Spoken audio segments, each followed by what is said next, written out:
Welcome back to another episode on Connie Celica, my 1977 Toyota Celica. We're back here at GT Custom Exhaust in Oshawa to see how Mike's progressing with the roll bar and with that seat fix.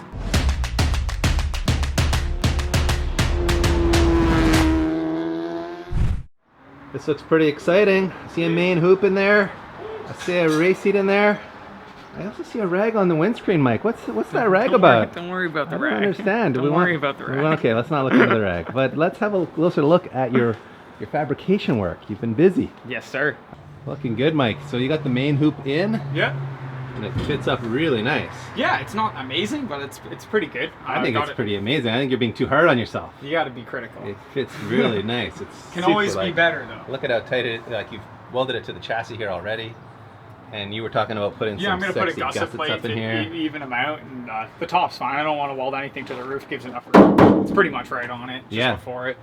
We reinforced the strut towers for future coilovers on the top, and then for spec because they want the top main hoop to link into the strut towers. So yes, we did it. We did it. It fits great. Yeah, and it is a small car. I mean, there's really not a lot of options for other ways to go about it in here, is there? No, I cut out this, on this side you can see it has the center brace seat mount piece, so on that side we actually trimmed the full thing out just because I think we were talking about last time we're going to change the seat position just to make it a little more comfier. Yeah. And you decided on a new seat, which is really comfy. Yeah.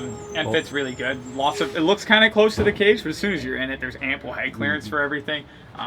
We have this one bar mocked up already. Oh yeah, the crossbar here. The main hoop crossbar. It's hitting the seat a little right now. I just got to put a little bend in it, but you can see a nice notch up in the top, nice and clean. Yeah, beauty. And then back over here, notch down on the bottom. You want your top bar to be one full piece. Of course, yeah. That's spec. It needs to be one full piece. Yeah. A lot of people will put this one in straight because it's a lot easier. You don't have to do the 25 degree, 30 degree notch on the bottom. You just 2 straight notches, put it in super easy. So then we're gonna link in from here now after and do the X across and do the harness bar, and it makes it kind of axy, half axy. Yeah. Connect it all together.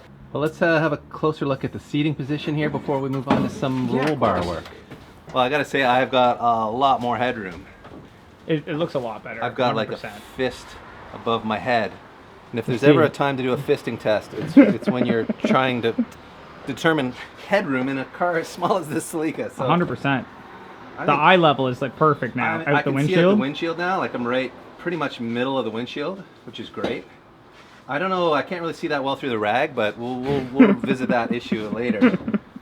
I'm in really good relationship to the pedals. I think the steering wheel's maybe a little bit close, but we can shorten the column up at a later date if I am not happy with its position. Yeah, I'm happy with the seat bracket. Super simple. Just plain to the floor. Took out the old piece down there. Yeah, you can kind of see it there. It's not fully bolted in, it's just test bolted in. Right. But maybe we'll pull the seat out of here and then we can have a look at the rear strut mounts. The rear strut mounts and the cross beam and all that.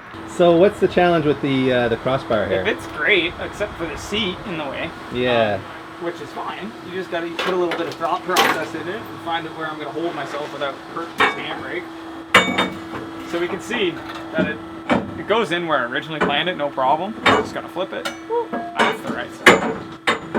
So you can see it's hitting on the headrest a decent amount. A decent amount. Yeah. So literally, I usually kind of map out generally where I'm gonna need that little kick. So I need to kick around from here. Yep. So if I put the kick right, you can put it right on the headrest. I'm gonna put it right before it so it has a little sweep and it's not just touching right on it. Yep. And honestly, man, you don't really know how much angle you're gonna. I don't know. I'm not like that's 2.3. You do a little bit, and then you test it. You do a little bit, then you test it. If you go too far, you're not bending it back. All right, Mike's going to teach us a little bit about notching tubes here. See, you look at that. See how it's nice and clean on the pipe. You have a nice area. I always put a little bit of a taper into it so that you get more penetration. More chamfer is probably the correct term. Chamfered, yeah. Chamfered edge. That fits up really nice and clean, doesn't it? And that obviously makes it easier to weld up because you don't have any gaps to fill or anything like that. 100%. I just use a JD squared tube notcher. It's a tool for. I'll pull it out and I'll show you. Yep. You put a hole. When you're notching a tube, you need to notch it of the same size. So this is an 1.5 inch tube that I want to go up against an 1.5 inch pipe. So I'm going to use an 1.5 inch hole saw. If you have an 1.5 inch pipe that you want to put on a 2-inch tube, you'd use a 2-inch hole saw on that pipe. Now when you cut it, this 1.5 inch pipe is going to be perfectly coped up against a 2-inch pipe. So that's a notch to get it on an angle. Right. And you see how beautifully it covers it. It's got the nice little fish mouth, bell mouth around it. Yeah. So how do you tune that notch up? Are you doing that all with like a flapper disc? Yeah, I clean it all up with just like a flapper disc, and I just get the like little bit of coating off of the pipe just so that there's no grease and stuff falling into the well, because you can probably see all the fuzzies on this pipe from being greasy and just laying around. They put like an oil kind of coating on it. But I can see you really like descaled the top part of the tube here to make it a nice clean weld. Exactly, and in the back ones you can see that too. Cleanliness is important when welding though, obviously. Yeah, when you paint it you won't see any of that too, but you can see how thick that stuff is, right? It's not insane, but that's 120, especially on the notch end. You see how thick it gets right there. Yeah. So you want to put a nice chamfer on it so you can penetrate it properly. But yeah, just a quick little thing. It just shows you how much nicer of a bend. Like, you've seen a handrail before? Yeah. That's a proper handrail. So this is your fancy tube notcher, is it?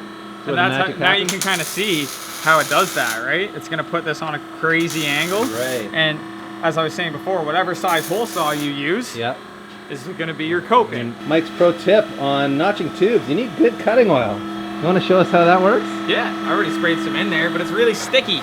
It's like foamed up, so it honestly stays in the area, whereas in WD you got to keep spraying out of there all the time. This kind of seems to last, right?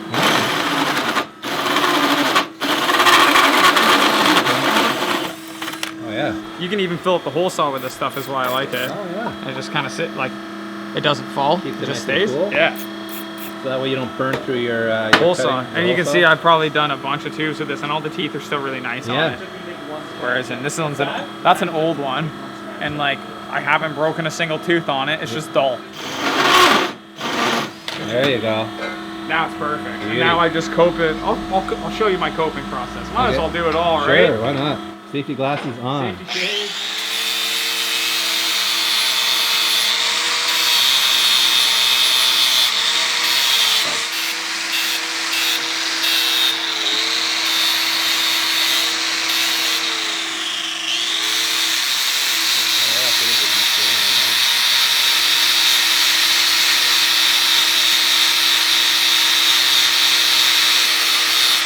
A little bit of elbow grease goes on.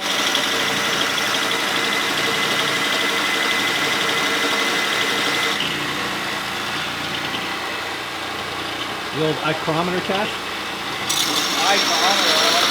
Just clean out that little burr that's in there. Yep. And Just you're ready good to go. lay some tubes on some tubes. This is your fancy tube bender, and because you're an exhaust shop, you've got a giant hydraulic machine here where most guys would be bending with like a Pro Tools hand bender. Or and then you can also get the ram that attaches to it. Same general idea, die design's a little different. This is obviously made for exhaust tube. It's not like a Pro Tools bender, but the stuff, it works really good. I'll demonstrate. This thing puts really nice bends in it, especially when you lube up the dies too. It just lets it slide along, because you'll see in the Pro Tools, it'll physically slide the tube through it. My bender, I bend from the center point, so I just center out my dies, and then from in the car, I know where my mark is. You just want to lay the tube straight. Because if you bent it that way, it's going to bend where the bend will be the wrong direction. So when you put this mark on the tube, you knew that's where you wanted your bend. That's where I wanted my bend, and it sat in the car like this. Right. This to bend out this way. So I'm going to take my finger, put it on my mark, now I'm flipping it. Okay. Because now I'm sitting in the back seat of the car. Yes. And we want it to bend that way, You want this to come forward, sort of idea. Exactly. Gotcha. So I'm going to take that point, center it in my dies, and then now you want to go to your relation of how it sits on a tube. So it sits on a tube like that. Like that's how it's going to go onto the tubes in the car. You know from the notch orientation, and that's how it sits. Exactly. Got ya. So I just hold it tight there. Double check your notch orientation. This is where it's going to go up. So it's going to go up, and now it's going to bend the tube this way. That's what we want. Okay. You ready? So now you're just going to send it a small amount and test here's it? my dial gauge down here. Okay. I'm going to put like 5 degrees in it, and then we're going to go throw it back. Okay. And then we'll keep going from there, right? Let's do it.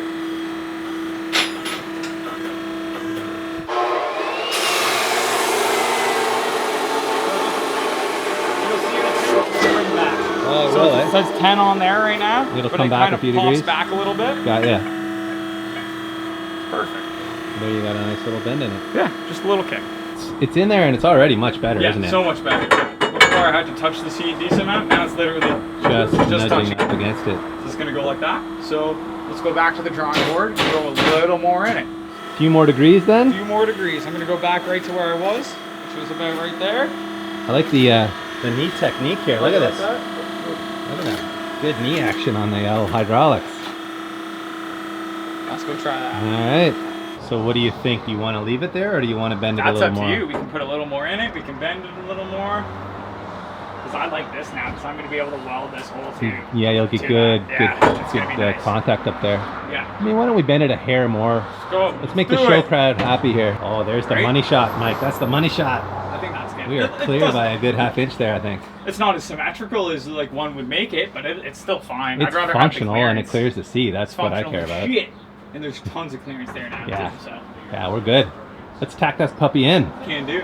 This sunroof's coming in handy right now, Mike. I looked right into it. It happens. So tack down below, and now we'll pull the seat out to tack up top.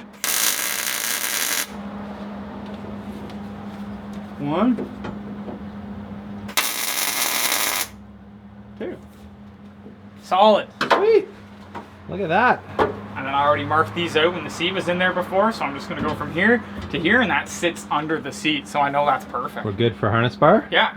That's why I'll just make all this now. Then I'll make up my harness bar, and then I'll just get into full weld mode, and then we just make our door bar. That's what I was saying. It'll be done soon. Door bars will be easy. It'll take me a night. It looks fabulous, and it fits in here really nice, and I'm looking forward to seeing your little flare plates. I feel they're needed. You gotta have some flair, right? We need to talk about your flair. Really? I have 15 pieces on. All right, that is a wrap on this quick update on Connie Celica here at GT Custom Exhaust in Oshawa, Ontario. Woo! Come and get all your tubing needs satisfied here. Next time I'm here, I'm bringing the trailer because Mike's almost done this job. We're gonna see what the finished product looks like, take her home, put the engine back in there, and finally go for an official drive. I'm coming. It's time to go for a rip. Make some beamsy noises. Yeah, Beams Day. Anyway, you guys know this is YouTube, so you're supposed to do that whole like, comment, subscribe thing. Frankly, I don't really care if you do that. No, you're lying. You're lying. What makes you lie? But if you feel like it, go for it. Makes you feel good, makes me feel good. All right, I'm out of here. Bye, Dave. Thanks, Mike. The irony is every time I build a car, I'm dissatisfied because by the end of the build, I've learned so much. I could do it better if I started over again. That's my RX-7 that I've been working on for like 4 or 5 years. Every year I get better. So I'm like, why did I do it like that? And then I'm just bringing it back, redoing everything I've already done.